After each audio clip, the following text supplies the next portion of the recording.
Les secrets cachés de la destinée. Bonjour, bonsoir. Je vous salue de partout où vous êtes en train de me suivre. Et sur cet espace La Vérité Miracle, je veux te prendre quelques minutes pour te donner ce message qui va t'édifier et qui va surtout donner la force et l'énergie à ton corps. J'ai un court message de quelques minutes pour toi et j'aimerais que tu l'écoutes. Et si tu peux aussi les donner à quelqu'un d'autre, tu peux appeler quelqu'un pour venir écouter. Prends ta Bible, prends ton bloc-notes et un stylo et tu vas entrer dans les Écritures avec moi et tu vas comprendre. C'est pas un message du genre prophétique pour X et pour Y, mais c'est un message prophétique pour le corps du Christ, le monde entier. C'est la parole vivante de Dieu qui se révèle au travers le souffle du Saint-Esprit et qui devient une impactation dans notre vie. Prions.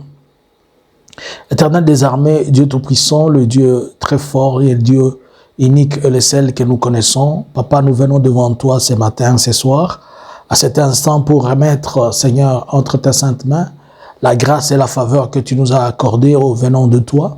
Nous aimerons que lorsque je serai en train de parler, que ça ne soit pas moi, que ça soit vous. Faites que je disparaisse et que tu apparaisses et quiconque va recevoir ce message, que cela puisse l'édifier au nom puissant et glorieux de Jésus. Amen. Si c'est ta première fois de nous suivre, abonne-toi sur cette chaîne La Vérité Miracle. Donne-nous un like, s'il te plaît, donne-nous un like. Et à la fin, tu peux proposer, peut-être tu aimerais que l'on parle de quelque chose.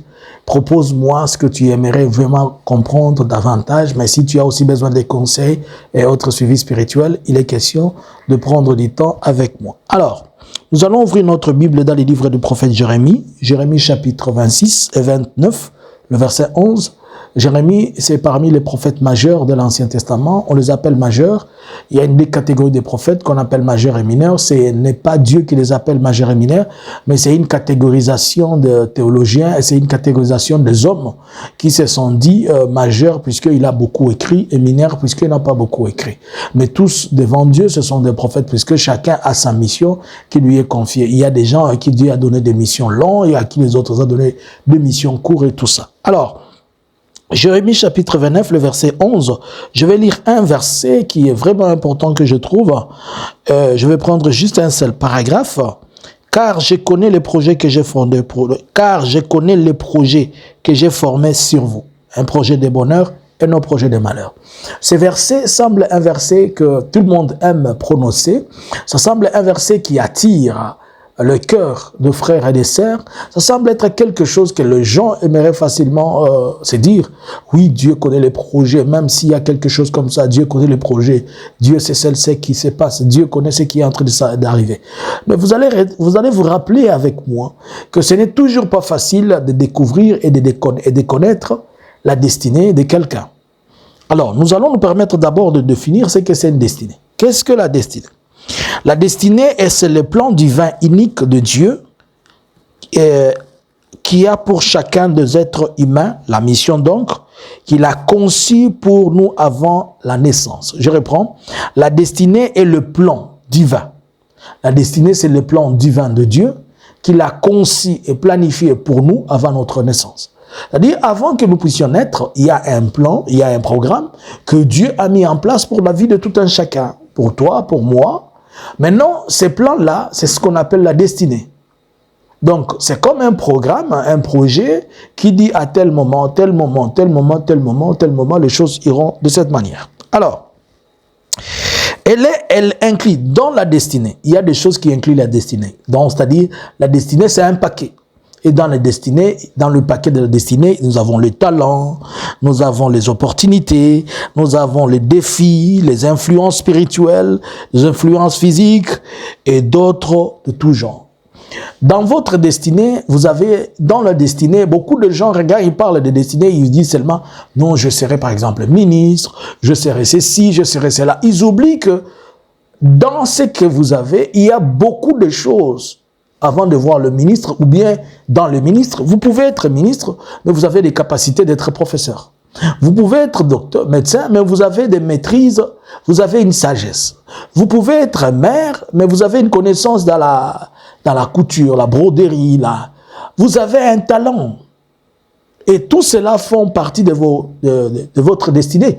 Mais les gens se focalisent beaucoup plus, qu'est-ce que je serai demain, au lieu de regarder aussi, qu'est-ce que je possède, qu'est-ce que j'ai. Puisque dans la destinée de quelqu'un, il y a toujours une partie importante des choses que vous avez. Et en deuxième lieu, il y a des opportunités, c'est-à-dire des occasions qui viennent, qui s'ouvrent et sur lesquelles vous devez sauter. N'attendez pas seulement que vous soyez demain le miraculeux que vous espérez, sautez aussi sur des opportunités qui se présentent. Mais là, il faut réfléchir, ne pas sauter sur n'importe quelle opportunité. Prenez ce qui est bon et rejetez ce qui est mauvais.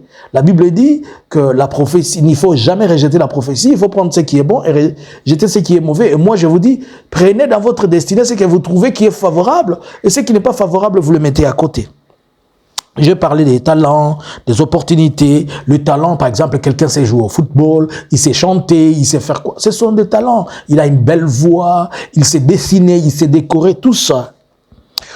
L'auteur de toutes ces choses et l'initiateur, c'est Dieu. Ça ne vient pas d'une autre personne, ça vient de Dieu lui-même. C'est Dieu qui le met dans ta vie. C'est Dieu qui les place là où tu es. C'est Dieu qui fait que ces choses t'appartiennent et soient à toi. Alors, d'où vient la destinée? Beaucoup pensent que la destinée vient d'eux, les autres ils pensent que c'est pour les grands-pères, les grands-mères et tout ça. Non, la destinée vient directement de Dieu et non du désir humain. Ça ne vient pas du désir humain. Ça ne vient pas de ce que vous voulez. Puisque si ça venait de ce que nous on voulait, cela veut dire que chacun de nous devait au moins embrasser une destinée qui lui plaisait. Il y a des gens, par exemple, vous me demandez qu'est-ce que je vais être, je vais vous dire... je vais être milliardaire. Vous comprenez? Vous dites, qu'est-ce que vous voulez être? Non, non, pas pasteur. Le pasteur, non, non, non, non, non. Non, non, pas pasteur. Je vais être, par exemple, un pilote. Je vais être je ne sais quoi. Si cela dépendait d'une personne, chacun devait faire le choix. Mais comme ça ne dépend pas de chacun, ça dépend de Dieu. Ainsi donc, vous êtes obligés de pouvoir vivre ce que Dieu a programmé et planifié pour vous. Elle est inscrite dans notre esprit, dans notre appel spirituel. La destinée de quelqu'un, elle est gravée dans votre esprit. Elle est écrite dans l'esprit d'un humain. Et dans l'esprit de l'homme, même s'il reste invisible, même si vous ne la voyez pas, vous ne pouvez pas la toucher. Il y a des gens qui sont devenus aujourd'hui des présidents, mais si vous leur posez la question, sont devenus des ministres, vous leur posez la question, mais est-ce que tu t'attendais à ça? Il te dit non. Je me suis même jamais imaginé, et il ne peut jamais toucher ça. Ce sont des choses qui arrivent que l'homme n'a ni capacité ni le moyen. Posez la question à Joseph, par exemple. Est-ce que Joseph, tu savais qu'un jour, ta destinée pouvait faire que tu puisses sauver tous les autres Israéliens, les enfants de Jacob? Tu te diras, non, je me voyais être le plus petit des enfants de Jacob. Pourquoi est-il difficile de découvrir sa destinée? C'est une question importante. Puisque, premièrement, il y a beaucoup d'obstacles spirituels. L'ennemi n'aimerait pas que tu atteignes ce que Dieu a mis dans ton chemin. Et pour ce faire, il crée beaucoup d'embuscades, beaucoup d'embûches spirituelles pour nous empêcher d'arriver à quelque chose. Le diable toujours cherche à nous tromper ou à cacher la vérité. Le diable cherche à nous tromper ou à cacher la vérité de certaines choses. Il cache la vérité, il nous trompe pour nous empêcher d'être et de devenir nous. La destruction humaine, qu'est-ce que je veux dire? Les mauvaises amitiés, les mauvaises relations, les mauvais contacts, ce sont des choses qui font obstacle à ta destinée. La Bible dit, dis-moi qui tu fréquentes, je te dirai qui tu es. Si tu as de mauvaises fréquentations, tu peux aussi avoir d'impact négatif dans ce que tu es en train de faire. Ce sont des obstacles à notre destinée. Pourquoi il est difficile de découvrir sa destinée? Le manque de discipline spirituelle est aussi une chose importante. Vous n'avez aucune discipline spirituelle. Vous savez, c'est toujours mieux, c'est vraiment compliqué de ne pas avoir une discipline spirituelle, et c'est trop mieux, même si c'est difficile, d'avoir une discipline spirituelle. Avoir une discipline spirituelle, c'est-à-dire vous appartenez soit totalement au diable, soit vous appartenez à Dieu. Mais ne soyez pas au milieu puisque vous allez risquer beaucoup. Il faut choisir votre camp. Il faut choisir ce que vous voulez faire. Il faut choisir quelle discipline que vous voulez. Vous voulez la discipline du diable, embrassez-la et soyez sérieux dans ça. Soyez vraiment, vraiment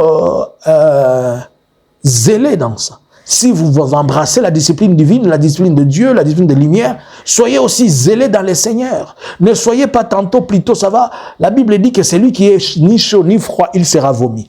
Et si vous n'avez pas une discipline propre, vous serez vomi. Alors faites un effort d'avoir une discipline qui détermine, qui décrit ce que vous êtes. Vous êtes du gauche ou bien vous êtes de droite. Si vous êtes au milieu, vous serez départagé. La Bible dit, on ne peut pas avoir deux maîtres, sinon on haïra l'un et on aimera l'autre. Le temps de la maturité, chose trop importante. Certaines parties du destiné ne s'obtiennent et ne se vivent que lorsqu'on est arrivé à la croissance. On ne peut pas les avoir au bas âge. On ne peut pas les avoir étant petit, étant quoi. Non, il vous faut du temps. Vous devez grandir. Vous devez arriver à un certain niveau. Vous devez croître à un certain niveau. Et à ce moment-là, cette maturité, à ce moment-là de la maturité, vous allez vivre ce qui est de votre destinée. Alors, les étapes pour découvrir sa destinée. Première étape, cherchez Dieu avec un cœur sincère. Vous voulez découvrir votre destinée? Cherchez Dieu avec un cœur sincère. Soyez sincère dans votre cœur. Passez du temps dans la prière quotidienne. Ne vous laissez pas, soyez totalement dans la prière. Soyez à l'écoute du Saint-Esprit. Jérémie 33:3, le verset 3 dit, « Invoque-moi, je te répondrai et je t'annoncerai de grandes choses, des choses que tu ne connaissais pas. » Tu veux savoir ce que tu as comme destinée, commence à chercher Dieu. Prends du temps pour chercher Dieu fortement. Plonge-toi, reste dans le Seigneur et tu vas comprendre ce que Dieu veut de toi. 2. Connaître vos dons et vos talents. Si tu ne connais pas le don et les talents que tu as, c'est difficile. Dieu n'a pas mis dans nous, Dieu n'a pas fait que nous soyons vides. Dieu a fait que chacun de nous soit porteur de quelque chose. Dieu a fait que chacun de nous soit cet instrument ou bien soit un paquet qui couvre beaucoup de choses. Mais même nous-mêmes, nous nous découvrons à moitié. Nous nous découvrons d'une manière superficielle. Mais nous n'arrivons pas à nous découvrir profondément. Mais si vous vous découvrez profondément, vous allez découvrir qui vous êtes. Quels sont les talents que vous possédez? Quels sont les dons spirituels dans votre vie? Vous pouvez avoir un don de discernement. Vous pouvez avoir un don de... Vous savez, quand on parle de dons de diversité des langues, beaucoup de gens pensent seulement à robobobo. Non. Dieu peut faire de vous quelqu'un qui est polyglotte. C'est un don. Vous devez l'exploiter. Les talents. Vous savez, peut-être relier des choses. Vous savez faire toucher à des choses. Ce sont des talents que Dieu a mis en vous. Donc, vous devez identifier ces choses. 1 Corinthiens chapitre 12, le verset 4 à 6, il dit « Chaque don est une manifestation de l'esprit. » Vous pouvez lire 1 Corinthiens chapitre 12, le verset 4 à 6, vous allez comprendre les choses que je suis en train de dire. Troisième étape, pour découvrir ce que Dieu vous a donné comme... pour découvrir votre destinée, troisième étape, et faites l'étude de la parole de Dieu. Étudiez... la parole de Dieu, qu'elle devient un modèle. Vous savez, j'étais en train de partager un jour avec un éminent ministre, un homme d'État dans un pays, et il m'a fait comprendre quelque chose, me rappela que le modèle parfait du leadership, c'est Jésus-Christ. Or, lead veut dire seulement conduire. Et si vous voulez... Et tout est renfermé dans la Bible. Et si vous voulez comprendre ce qui renferme votre vie dans votre destinée, consultez la Bible. La Bible, elle est un exemple patent qui peut vous faire comprendre ce que vous voulez. Quatrième chose, pour découvrir votre destinée, écoutez la conduite ou bien être guidé par le Saint-Esprit. Le Saint-Esprit agit comme un guide. Le Saint-Esprit vous dit, ça, il ne faut pas le faire. Ça, il faut le faire. Je veux aller dans l'armée. Le Saint-Esprit vous dit, non, non, non, non, non. L'armée n'est pas bon pour vous. Le Saint-Esprit, cet esprit-là que vous sentez en vous à l'intérieur qui vous dit, non, l'armée n'est pas bon pour vous. Par contre, vous savez ce que vous devez faire. Allez à l'université, faites l'électronique. Non, vous savez ce que vous devez faire. Allez à l'université, faites la médecine. Non, je veux faire la médecine. Le Saint-Esprit vous dit, non, non, non, vous, c'est mieux pour l'armée. Je veux faire la politique. Non, vous n'êtes pas demandé de faire la politique. Soyez pasteur. Vous voulez, je vais être pasteur. Non, vous êtes médecin. Vous voyez un peu? C'est ça. Vous pouvez vous référer à Jean chapitre 16, le verset 13. Il vous conduira dans toute la vérité. Lorsque l'esprit de la consolation viendra, le Saint-Esprit surviendra sur vous, il vous conduira dans toute la vérité et la sincérité. Alors, le cinquième point, c'est de faire des actions alignées avec Dieu. La destinée se découvre en marchant avec Dieu, en faisant ce qui est juste, même si cela semble difficile. Alignez-vous dans la marche avec Dieu, même si c'est compliqué. Continuez à marcher avec Dieu. Ça semble être compliqué. Proverbe chapitre 16, le verset 3, il dit, « Recommande à l'Éternel ton sort, mets à lui ta confiance et il agira. » Mets ta confiance dans ces dieux-là. Dieu, l'Éternel, va faire de grandes choses. Marche avec lui, ne rentre pas en arrière. Va, persévère. Et le sixième point, persévérance malgré les épreuves. Quelles que soient les épreuves que vous rencontrez, vous devez persévérer. Les épreuves ne sont qu'un langage pour vous rendre fort et solide. Joseph en est l'exemple la plus patente. Il y a des gens qui ont persévéré avec Dieu et ils ont vu la main de Dieu. Donc voilà, je viens de vous apprendre quelques principes ou bien quelques mécanismes, quelques moyens pour découvrir votre destinée. Nous avons dit que la destinée vient de Dieu. Nous avons dit que c'est la volonté de Dieu. Et voilà quelques étapes que je vous donne ici. Premièrement, c'est chercher Dieu. Deuxièmement, connaître vos dons. Troisièmement, étudier la Bible quotidiennement. Quatrièmement, écouter les guidances ou écouter la conduite du Saint-Esprit. 5, faire des actions alignées avec Dieu. Et 6, persévérer dans la foi en l'Éternel. Prions. Éternel des armées, Dieu d'Abraham, d'Isaac et de Jacob. Je viens, je me remets devant toi, Seigneur. Je prie pour mon frère et ma sœur qui sont en train d'écouter cette parole. Permets que cette parole puisse descendre dans leur vie avec action de grâce. Toi qui es le Dieu unique, le Dieu véritable, le Dieu de la gloire et le Dieu de la grâce. Je remets, Seigneur Jésus-Christ, ces moments plus patents et ces moments de gloire et de grâce. Fais que mon frère et ma sœur puissent découvrir ce que c'est leur destinée, qui marchent dans les chemins de leur destinée, qui découvrent la faveur et que chacun de nous découvre ce que tu as mis en lui, qu'il les vive avec action de grâce au nom puissant et glorieux de Jésus. J'ai ainsi prié. Amen. Que Dieu vous bénisse et que le Seigneur soit avec vous. Si vous pouvez partager ce message à une autre personne, vous nous serez une bénédiction. Soyez abonnés ici, activez votre cloche de notification. Chaque jour, quand nous allons déposer un message, pour vous édifier, ouvrez la Bible, vous ouvrez la Bible, vous méditez avec nous. Bonjour, bonsoir, shalom.